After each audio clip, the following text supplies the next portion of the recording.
13 ਦੀ ਹੈ 13 ਸਾਈਜ਼ ਪਾ ਸਾਡੀ ਦਿਹਾੜੀ ਪੂਰੀ ਹੋ ਗਈ ਸਾਨੂੰ ਹੋਰ ਬਣਾਵਾਂਗੇ ਕੱਟ ਮਾਰ ਵਿੱਚੋਂ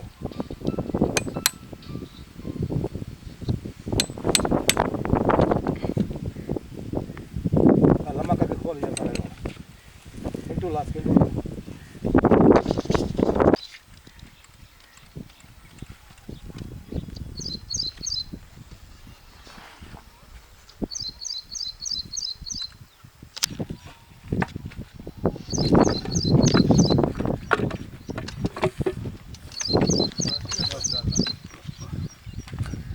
ਪਰਾਂ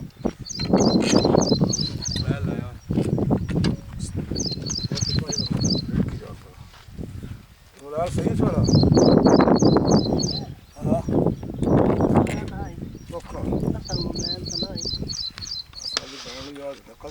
मोबाइल पाया ही नहीं बालू तेरी वीडियो शूट नहीं करनी यदि वीडियो शूट हो गई ना इस मोड पर लो चुकोने पंप दा रोला पंप दा मोड़ आए कौन है रमजा हाँ